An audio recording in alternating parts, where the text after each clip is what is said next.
Bom, começando então pelo trabalho da Milena, que é intitulado As Relações de Poder e o Problema da Autonomia. Não, começou a foto. Queria agradecer a todos os colegas que tornaram possível esse momento, porque eu acho que, enquanto filosofia, a gente estava precisando se reunir mais, né? E se ouvir mais, saber o que a gente está fazendo enquanto conjunto, enquanto um grupo. E, bom, falando de mim, porque eu não me apresentei, a Débora me apresentou, mas eu me chamo Milena, eu tô no 6º semestre da graduação e eu tô, na verdade, numa segunda iniciação científica, porque eu fazia uma outra com uma professora que saiu do departamento, a professora Gisele. Então eu agradeço muitíssimo também ao professor Felipe, que me acolheu. E esse ano eu tive que como é que eu posso dizer, redirecionar minha pesquisa, porque eu trabalhava mais com filosofia da linguagem e agora eu comecei a trabalhar mais com filosofia política. Mas eu fiz uma breve apresentação aqui do que eu estou trabalhando agora. Bom, buscando situar o presente trabalho e sua discussão, situo como norte da pesquisa o impacto do poder, se vocês vão ouvir muito essa palavra hoje, em suas diferentes esferas e relações, no que diz respeito à constituição subjetiva do sujeito social e suas consequências. Mais estritamente, como acontece a internalização desse poder via linguagem. Os conceitos mais centrais presentes, além de poder, são autonomia, reconhecimento e discurso.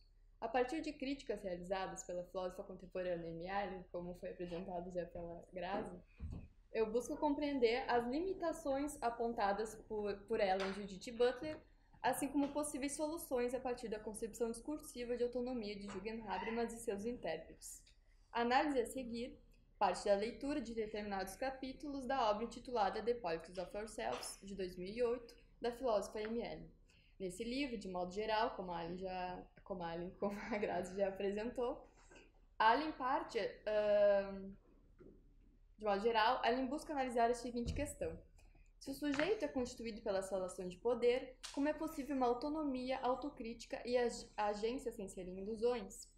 Ela parte, assim, primeiramente da análise detalhada de uma herança pós-estruturalista, adotando Foucault e Judith Butler como principais representantes de uma teoria do poder, mas também é uma herança normativa ligada aos nomes de Jürgen Habermas e Sheila Benhabib, que tem em destaque uma noção forte de autonomia, como apresentou também a Grazi.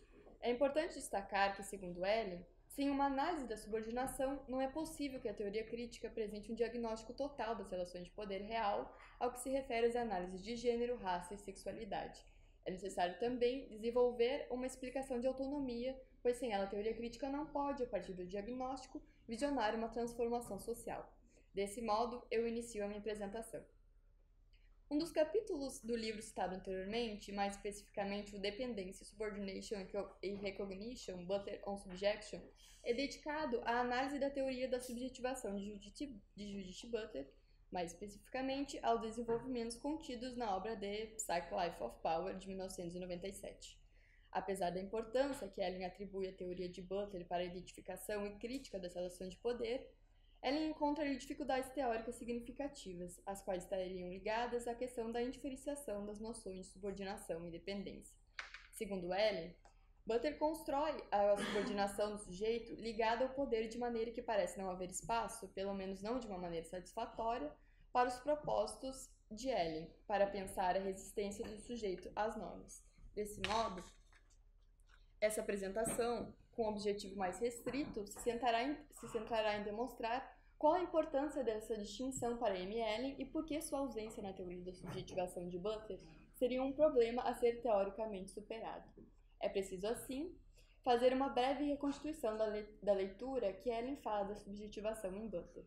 Em função do tempo disponível, a minha exposição se limita, nesse ponto, à gênese psíquica do apego do sujeito às normas a partir de um processo de formação que desenvolve mediante as relações de poder, tomada como principal contribuição contida em The Psych-Life of Power. Segundo Ellen, Butler parte da elaboração particular de uma tese já conhecida, defendendo que a formação da identidade do sujeito acontece no interior de processos de regulação social, apontando que a questão geral que motiva a Butler é, e eu cito, como é que um poder que primeiro parece externo pressionou o sujeito, pressionando-o para dentro da subordinação, assume uma forma psíquica que constitui a identidade própria do sujeito? Aí é o fim de citação. Para Butler, o processo de sujeição, o qual ela descreve como referindo-se, e eu cito de novo, ao processo ambivalente através do qual alguém é constituído como um sujeito e através do processo de ser submetido às normas disciplinares, e fim de citação, faz parte da constituição do sujeito, ou seja, ele é constituído como um sujeito pelo poder e também é, ao mesmo tempo, submetido às normas. Desse modo, a existência do sujeito depende do poder, tornando-se uma condição de existência. Butler segue essa argumentação de Foucault, porém reclama neste autor a ausência de uma elaboração dos mecanismos específicos que explicam o modo como o sujeito é formado na submissão, não tratando sobre a forma psíquica do poder. Sentido essa falta, Butler fará uma análise entre o desejo, a vontade e o poder, pois, segundo ela, essas são as três esferas que tornam os sujeitos apaixonadamente ligados à subordinação. Portanto, Butler buscará compreender os motivos de um apego passional às normas que produzem a própria subordinação. Isso que ela vai tentar compreender é no livro The Psychic Life of Power, de 97, tá? Como dito, o sujeito é dependente do poder, pois é ele que confere a sua existência. Pelo fato de a própria identidade do sujeito ser formada pelo poder, o sujeito desenvolve um apego a esse poder, enfrentando a escolha entre assumir uma identidade baseada na subordinação ou não ter nenhuma. A partir dessa dependência do sujeito ao poder, faça a seguinte pergunta: como seria possível a agência e a resistência à subordinação? Antes de apresentar a resposta que a Butler oferece, é preciso compreender o que está sendo entendido como resistência aqui. Para Butler, resistência é o processo do sujeito ser capaz de, voltando a si mesmo, retrabalhar a condição de subordinação na qual ele é formado, reformulando o poder que o constitui, que possibilitaria uma espécie de quebra com o poder. Para Butler, a solução ao problema da agência do sujeito seria possível a partir da distinção de dois usos ou modos de poder. Um desses modos de poder é entendido por Butler como a condição de possibilidade de existência do sujeito, já o outro como sendo o exercício através das próprias ações do sujeito. Seguindo isso, para Butler, o sujeito não é nem totalmente determinado pelo poder e nem totalmente determinação, mas ambos. Cito para iluminar o que a autora pretende dizer nas linhas que se seguiram, e eu cito: como um sujeito de poder, onde o de conota ambos, pertencendo a e exercendo, o sujeito eclipsa as condições de sua própria imersão, eclipsa o poder com poder. Fim de citação. Desse modo, pelo sujeito, além de ser formado pelo poder também o exercer, ele acaba por ter, de certa forma, a gerência do poder. A resistência do sujeito, portanto, estaria intrinsecamente ligada ao modo como o poder forma e é exercido pelo sujeito. Assim, o poder, na medida em que a condição de existência do sujeito através dos processos de regulação social, também acaba sendo a resistência dessas próprias relações estabelecidas por ele. Pois os processos de regulação social, na medida em que fazem o sujeito voltar-se a si mesmo, fazem com que ele execute a condição de reflexividade. A condição de reflexividade é, segundo Butler, uma marca de subjetividade, pois, e eu cito, segundo Foucault, Butler entende esse processo como um movimento de autoencarceramento. O sujeito é formado quando ele volta uma proibição externa contra ele, quando ele se aprisiona em seus próprios gestos seus próprios gestos de autorreprovação ou autorrepreensão, isto é, em sua própria consciência. Fim de citação. Esse voltar-se a si mesmo, além de ser o processo pelo qual o indivíduo forma sua identidade, também possibilita a resistência. O desejo e a vontade aparecem ligados à formação da subjetividade e identidade, pois se o sujeito depende do poder para existir, ele acaba desejando a própria sujeição. E, citando Butler, em uma reflexão que ela faz a partir da leitura de Hegel, se desgraça, agonia e dor são lugares ou modos de resistência, modos de ligar-se a si mesmo, modos articulados negativamente de reflexividade, é pelo fato de eles serem dados por regimes regulatórios como lugares disponíveis para a ligação. E um sujeito preferirá ligar-se à dor ao invés de não se ligar-se a nada. Fim de citação. Essa reflexão de Butler, segundo Ellen, aparece em Freud quando ele fala que uma criança pode formar uma ligação com qualquer excitação emocional, mesmo que seja dolorosa ou traumática, e em Nietzsche em sua famosa frase, e eu cito: o homem prefere querer a inexistência do que não querer. Fim de citação. O ponto importante aqui é perceber que o sujeito, para existir socialmente, prefere ligar-se a qualquer excitação emocional do que não existir e, assim, acaba por querer a sua sujeição, tornando seu desejo e vontade ligados a ela. Portanto, a formação do sujeito depende da sua ligação ao poder e, consequentemente, a sujeição. E sua existência social implica a sua rendição, ainda que produtiva e possivelmente criativa, à própria subordinação. Essa explicação, segundo Ellen, implica em uma construção de reconhecimento social baseada em uma ligação narcisista com a nossa própria existência continuada e parece explicar adequadamente as possibilidades de agência e resistência dos sujeitos, uma vez que ele parece estar totalmente subordinado ao poder. Butler sugere que, e eu cito, a ligação que um regime regulatório requer demonstra ser os dois, uma falha constitutiva e o possível lugar de resistência. Fim de citação. Ela considera essa ligação ao regime regulatório como um potencial lugar de resistência, pois, uma vez que os regimes regulatórios não podem se manter e se reproduzir por si mesmos, eles dependem dos indivíduos que eles regulam. Porém, para serem mantidos e reproduzidos, não basta apenas a obediência dos indivíduos, mas também o desejo deles de cumprir. E é esse desejo ele mesmo que se torna a possibilidade de resistência e subversão dos regimes, e citando Butler, a capacidade do desejo ser redesenhado e recolocado constituirá algo como a vulnerabilidade de qualquer estratégia de sujeição. Fim de citação. A vulnerabilidade, assim, entendida como a fraqueza que a sujeição possui internamente, é constituída através do próprio sujeito, que é, em parte, a execução do poder e, portanto, quando o regime regulatório produz um sujeito, ele está, ao mesmo tempo, produzindo a possibilidade de sua própria subversão. Desse modo, Butler, segundo Foucault, entende a resistência como interna ao poder. Butler, a fim de demonstrar essa ligação ao poder e à sujeição na formação psíquica do sujeito, descreve em The Psychic Life of Power uma situação na qual a subordinação não é política, mas depende apenas da vulnerabilidade da criança. No entanto, essa situação de condições primárias se torna a principal condição de subjetivação desse indivíduo. Ellen, quanto a essa situação, ressalta um ponto em que crianças não sabem distinguir entre ligações saudáveis ou não, e que, desse modo, a dependência primária torna todos os seres humanos vulneráveis à subordinação, obrigando-nos a se contentar com qualquer forma de ligação disponível, seja subordinante ou não. Desse modo, para Ellen, essa passagem é problemática, pois passa da vulnerabilidade para a subordinação, resultado da situação de dependência primária para a própria subordinação. Essa conclusão de Butler, de que toda subjetivação é sempre uma subordinação, segundo Ellen, não se segue. É nesse ponto que Ellen situa as principais dificuldades conceituais em Butler. Para ela, parece que Butler identifica a dependência como um tipo de subordinação, e desse modo, essa situação descrita acima identifica as relações entre os sujeitos sempre permeados por uma forma subordinante de poder.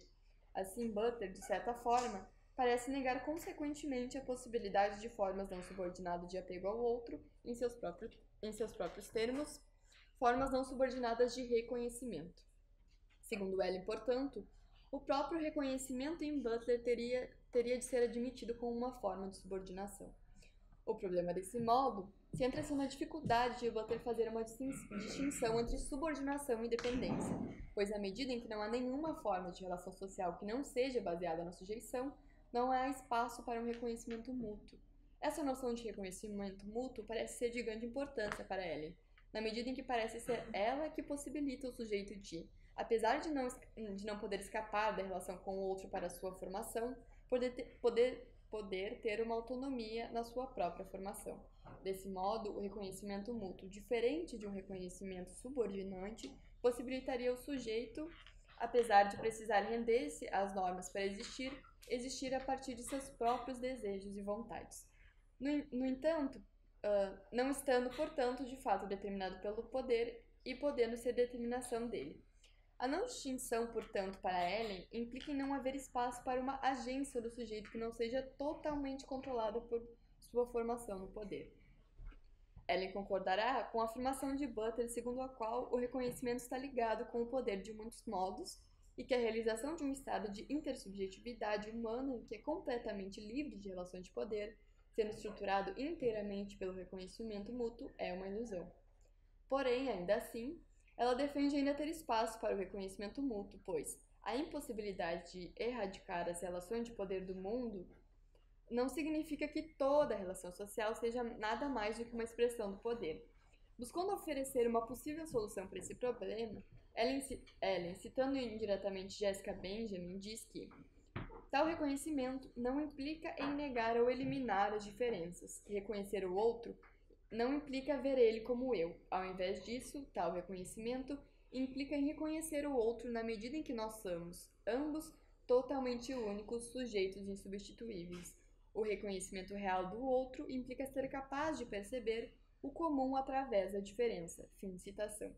Enfatizo desse modo a importância da distinção entre subordinação e dependência em Butler, e citando Allen, para deixar bem clara essa importância, se seguimos o texto de Butler e tornar-se um sujeito necessariamente envolve render-se à subordinação, então a resistência à subordinação acabaria exigindo a recusa de ser um sujeito, a recusa de render-se à lógica da sujeição. Desse modo, as únicas alternativas são se submeter à lógica da sujeição ou não ter existência social. Qualquer que seja, esse seria o final da linha? Fim de citação. Para tentar evitar esse final da linha, Ellen diz que é preciso evitar a função de dependência e subordinação. Pois se evitamos a ideia de que a sujeição é subordinação em si mesma, isso abre a possibilidade de conceitualizar outras formas de dependência ligadas e reconhecidas como não subordinadas. A pergunta colocada no início do texto, como seria possível a agência, resistência e subordinação, frente à dependência do sujeito ao poder, portanto, não consegue ser de fato solucionada por Butler, pelo menos segundo a interpretação de Ellen. É isso. Obrigada.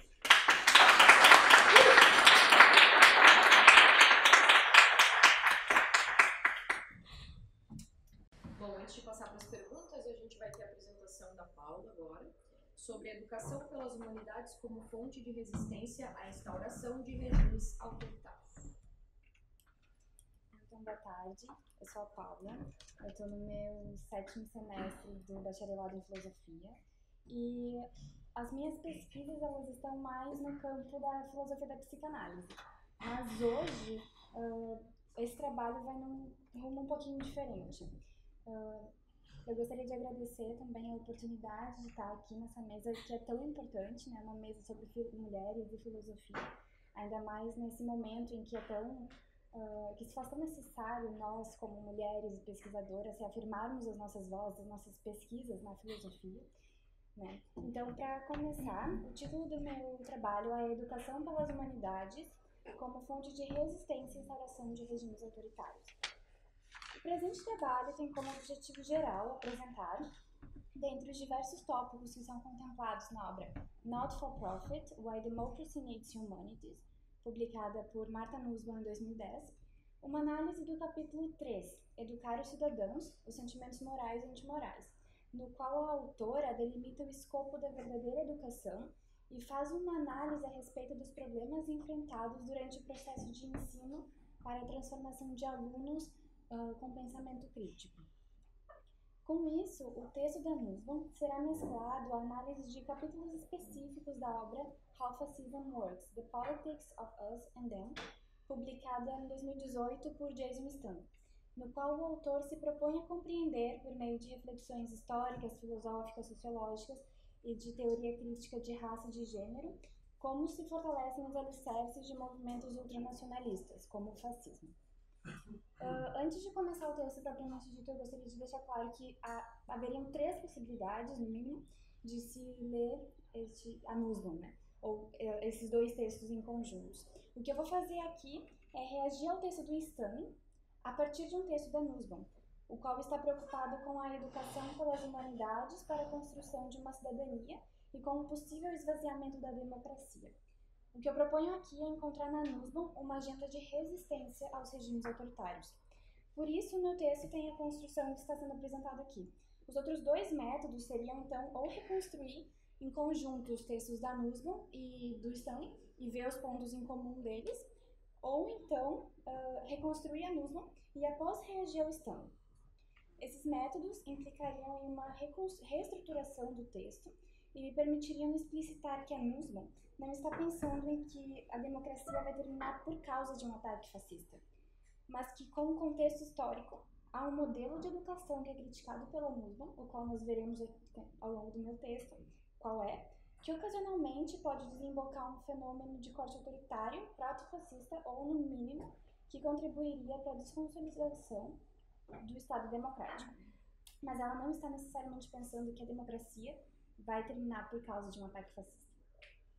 A partir disso, será demonstrado o modo particular como a Nussbaum enxerga a educação pelas humanidades para a construção de uma cidadania como fonte de resistência à instauração de políticas autoritárias, como as apresentadas por Jason Stone, que minem os pilares da democracia e da liberdade, além de defender que uma das funções da educação também é preparar os indivíduos para lutar contra a hierarquização e a estigmatização de grupos minoritários por grupos majoritários, uma vez que ambas parecem ser inerentes à experiência social humana. Isso significa, então, uma dificuldade patente em manter instituições e relações sociais baseadas em equidade e respeito perante a lei, sem promover o ódio contra as minorias, sejam elas religiosas, sexuais, raciais ou etc. Dessa forma, a autora passa a examinar quais fatores nas sociedades ocidentais e orientais parecem denunciar a ideia de que há uma hierarquização entre as classes, dividindo-as em classes superiores e em classes inferiores, ou, como Stanley chama no seu livro, a política do nós e eles.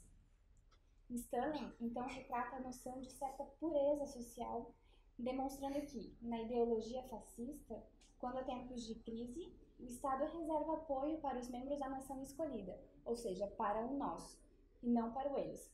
A justificativa para isso é fundamentada no fato de que, e aqui eu cito o autor, eles são preguiçosos, carecem de uma ética de trabalho e não lhes podem ser confiados fundos estatais.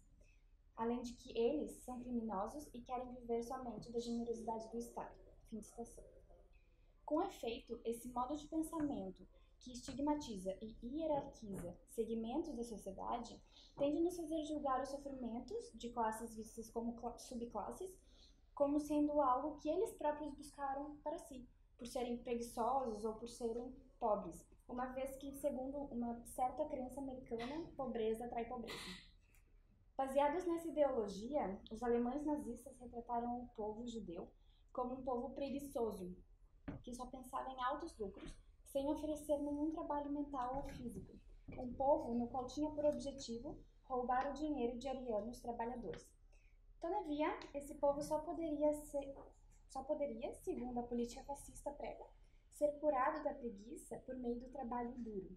E é por isso que os portões de Auschwitz e Buchenwald exibiam o slogan Arbeit macht frei, ou seja, o trabalho liberta. O conceito de uma nação pura é, sem dúvidas, um conceito pernicioso no qual as nações consideradas puras se opõem à cultura ou à religião de nações consideradas impuras, alimentando as agressões e o desrespeito para com os diferentes. Através desse conceito de pureza, firma-se o alicerce da política fascista, o passado mítico. Os regimes autoritários, como o fascismo, tendem a invocar um passado mítico em que sua sociedade era racialmente, culturalmente e religiosamente pura, a fim de usar a nostalgia do passado para erigir seus pilares, cuja sustentação é o autoritarismo, a hierarquia, a pureza e a estigmatização de classes sociais. Além disso, outro pilar de sustentação aos movimentos ultranacionalistas de extrema-direita é a desvalorização de um tipo específico de educação, a saber, as humanidades. Visto que, quando este ponto é solapado, restam apenas o poder autoritário e a identidade tribal. A educação em um Estado autoritário pode ser tanto uma aliada, e aqui, segundo a Nussbaum, ela é uma aliada quando ela é uma educação voltada à formação técnica, uma educação voltada para o lucro, ou, segundo Stanley, ela é uma aliada quando ela é uma educação que foca naquele passado mítico, glorificado e que tenta sobrepor essa nação sobre as outras, quanto uma inimiga. E ela é uma inimiga quando ela estuda gênero ou ideias marxistas, ideias que vão contra a ideologia patriarcal ou ideias de cunho feministas. Dessa maneira, o espaço de promoção ao debate em escolas e universidades torna-se cada vez mais restrito a um discurso glorificado de nação, cujas partes manchadas de sua história foram ocultadas. Podemos, então, nos perguntar por que algumas pessoas são capazes de respeitar os outros e viverem em igualdade, enquanto outras pessoas tendem ao conforto da dominação e da subjugação de minorias e suas culturas? Martha Nussbaum começa a responder essa pergunta se apropriando da ideia de Gandhi, segundo a qual existe uma conexão entre o equilíbrio psicológico dos indivíduos e o equilíbrio político. Ou seja, uma sociedade que fomenta a avareza, a ansiedade narcísica, a agressividade, é uma sociedade que é contrária à construção de uma nação livre e democrática. A fim de avaliarmos a psicologia do desenvolvimento infantil, precisamos levar em consideração... Desculpa, eu pulei uma partezinha. Portanto, se existe uma relação direta entre a psique dos indivíduos e a política, é preciso avaliar a psicologia do desenvolvimento infantil. A fim de avaliarmos a psicologia do desenvolvimento infantil, precisamos levar em consideração a impotência flagrante que está associada aos bebês, ao sentirem-se completamente dependentes de um sujeito independente, ou seja, seus pais ou responsáveis. A partir disso, nasce a ansiedade e a vergonha perante sua vulnerabilidade e fragilidade e, por consequência, um desejo crescente de se sentir completo e pleno. Aqui passamos a enfrentar o primeiro desafio moral, já que a própria situação em que a criança está inserida pode gerar um problema ético e uma deformação moral na busca por saciar seus desejos pulsionais, que nunca podem ser completamente saciados, tendendo assim ao desejo das crianças à escravização daqueles que buscam atender incessantemente esses desejos, em uma espécie de onipotência infantil, ou como Freud resumiu na seguinte frase, Sua Majestade o Bebê, tornando-as, em certa medida, cruéis, narcísicas, a menos que esse impulso seja canalizado para uma direção produtiva, que é um processo conhecido na psicanálise como sublimação. Juntamente à vergonha e à ansiedade, outra emoção desempenha um papel importante nessa fase inicial, o nojo.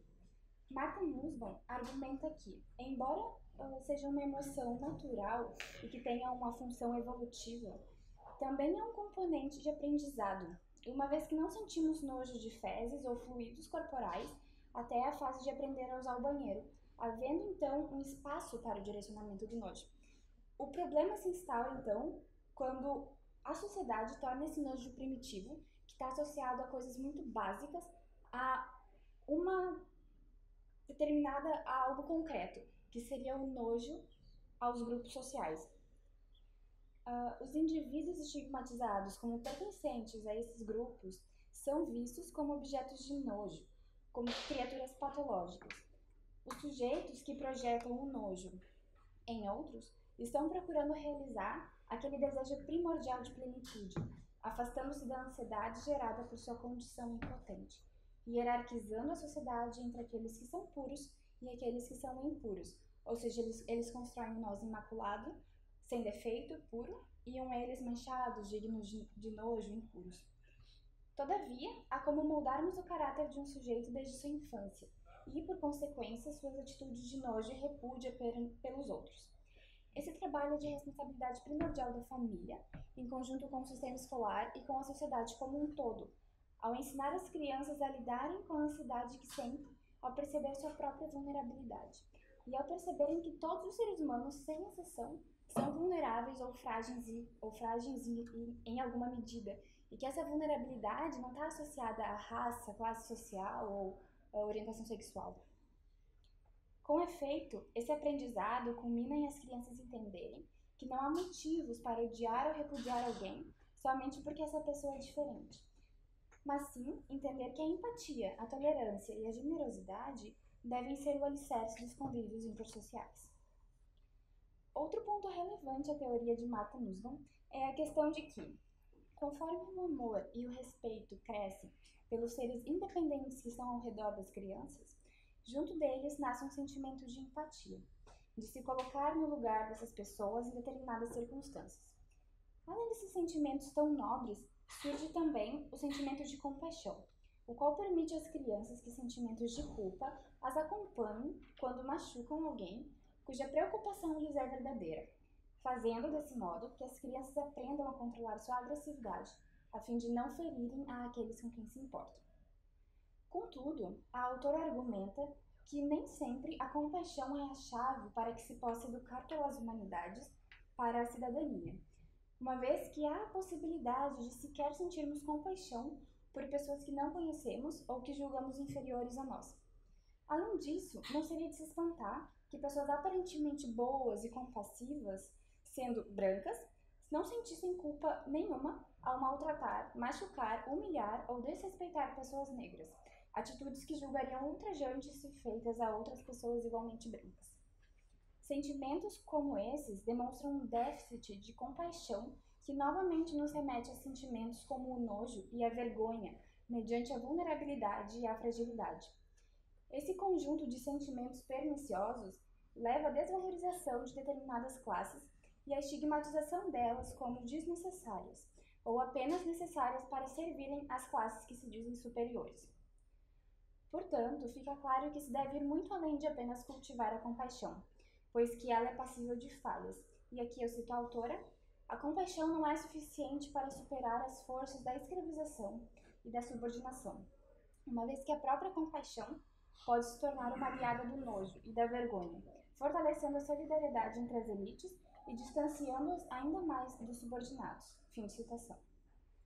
Martha Nussbaum, em seguida, apresenta experimentos sociais que comprovam a forma que um cidadão é influenciado pelos outros à sua volta, bem como sua relação com a insegurança e com o reconhecimento e o respeito à autoridade.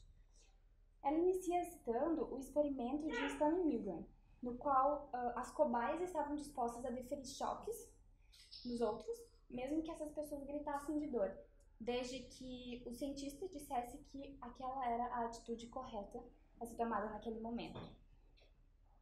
Esse fato, portanto, demonstra um alto nível de respeito à autoridade.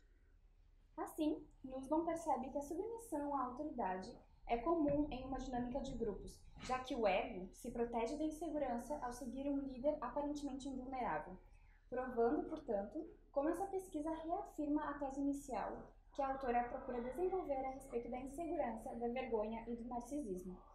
Aqui se instaura mais um dos pilares dos regimes autoritários, a figura de um líder que fala em nome de uma nação.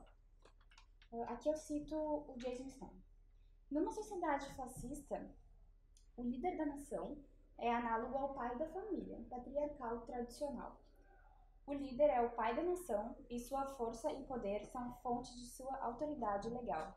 Assim como a força e o poder do pai da família no patriarcado supostamente são a fonte de sua suprema autoridade moral sobre seus filhos e esposa.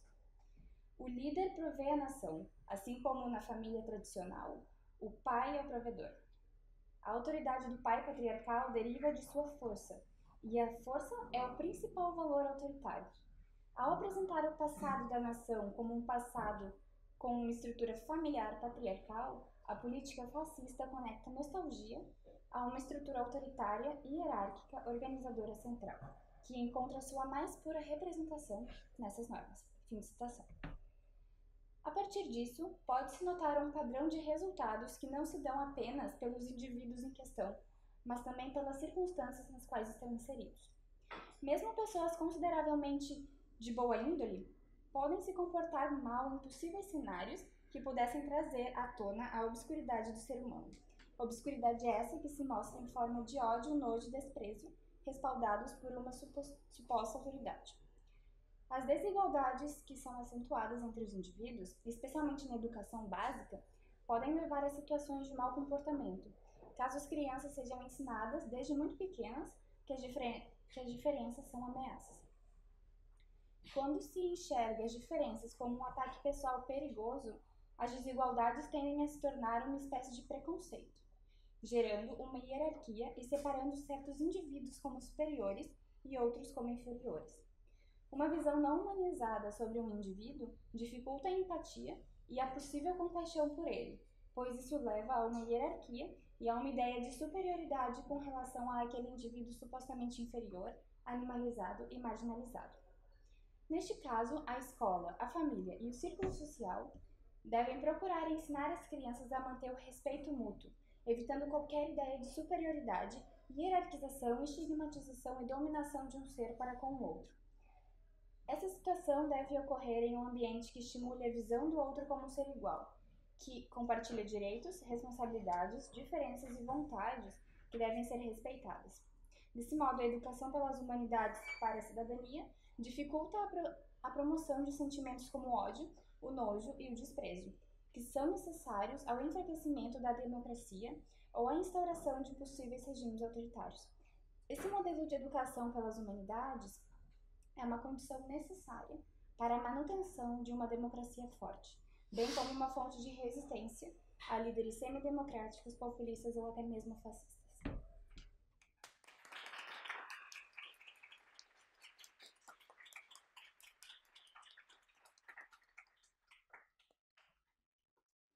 Bom, eu queria agradecer em primeiro lugar a Paula e a Milena por apresentarem e parabenizar vocês pelos ótimos trabalhos que vocês desenvolveram e apresentaram aqui hoje.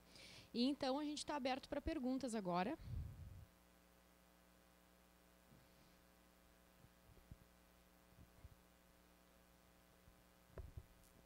Primeiramente, muito obrigado, gurias. As duas foram ótimas.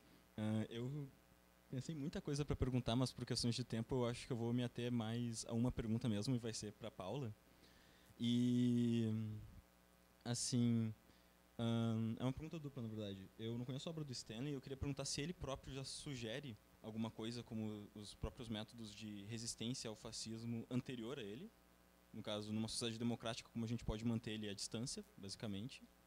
E também, mais agora grudado na Nussbaum, justamente ela está muito preocupada com a educação infantil, com a formação dos anos iniciais da criança e no desenvolvimento que ela tem.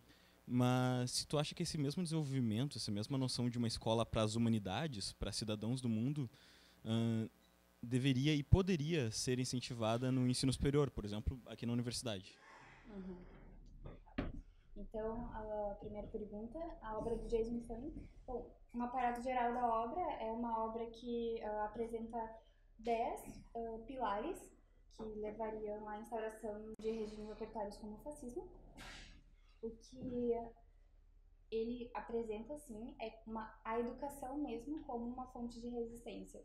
Por isso que eu também quis ver no Nussbaum uma fonte de resistência à instauração dos regimes autoritários. Mas o Stanley deixa claro que a educação seria um dos métodos possíveis de resistência a esses regimes. Respondi? Beleza. E a segunda, eu acho que sempre que possível, deve procurar ter educadores, ter uma educação que incentive ao respeito, ou que não haja uma hierarquização entre os seres humanos e tudo, mas eu ainda assim acho que na educação básica é o ponto fundamental, porque é desde pequeno que se molda o caráter de um sujeito, né?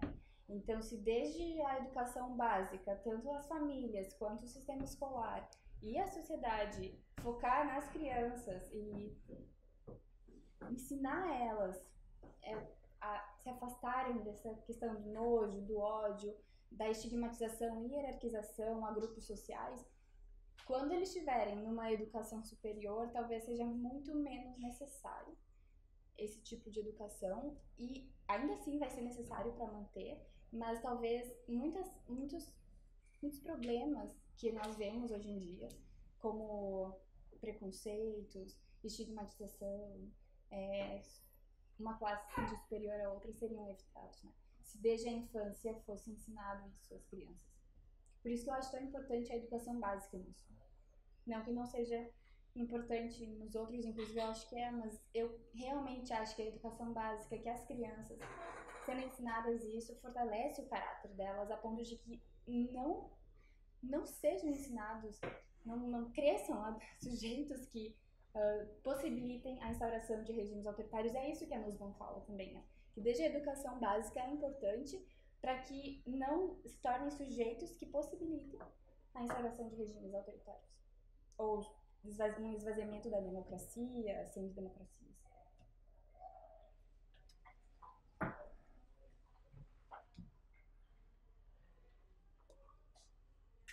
Então, queria agradecer pela apresentação de vocês, foi muito, muito legal poder ouvir. E eu queria fazer uma pergunta para Milena. Eu queria saber, eu queria saber um pouquinho sobre o que tu pretende fazer, né, em relação a Butler.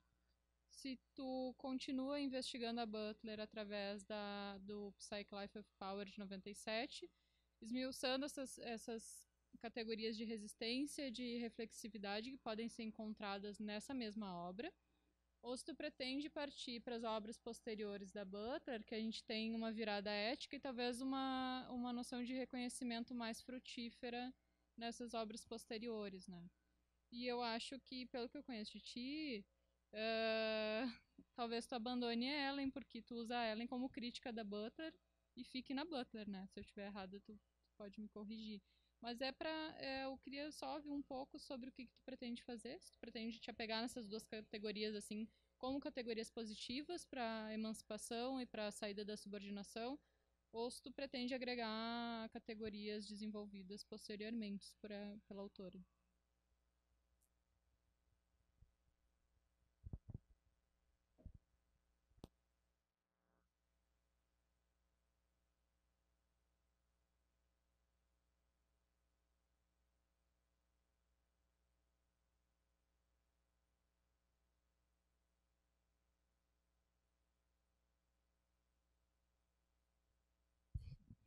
Eu acho. Não. Eu vou abandonar a Ellen porque, na verdade, como foi sugerido inclusive pelo meu orientador, seria interessante começar a partir das críticas que são feitas a ela, só que, querendo ou não, são críticas feitas a uma obra que já não é mais uma obra recente da Butler, né? Então, eu ainda pretendo ler o The Psych Life of Power, com certeza, ler a Jessica Benjamin também, quero muito, vai ler comigo, inclusive. E com certeza eu quero solucionar por dentro da Butler e talvez, como eu proponho, como eu li antes no início da apresentação, adicionar talvez a questão do discurso do Habermas, que tem daí uma noção mais forte de autonomia, entre outras coisas que eu sei que você não concorda, então eu prefiro ficar só nessa resposta. Mais alguma questão?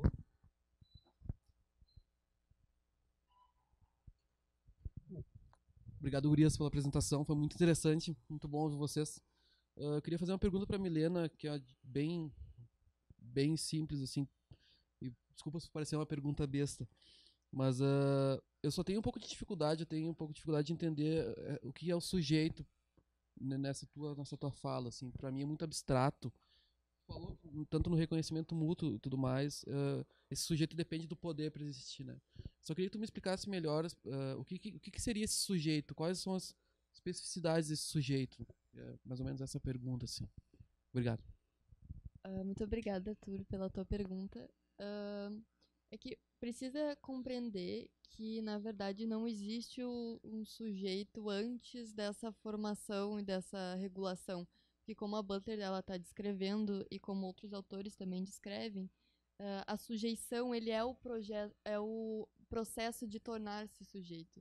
Então é esse que é o sujeito. É a partir da gente ser submetido às normas e entre outras relações de poder desde o início da nossa formação é que a gente vai se assujeitando e sendo um sujeito mesmo a partir da sujeição. Por isso que, inclusive, tem a crítica da ML, porque ela acha que a sujeição ela é muito subordinante, digamos assim. Teria que ter alguma coisa que fosse a dependência, que fosse menos forte do que uma subordinação, de que, por exemplo, seria sempre Hegel, o senhor e o servo, sabe? Uma coisa do tipo.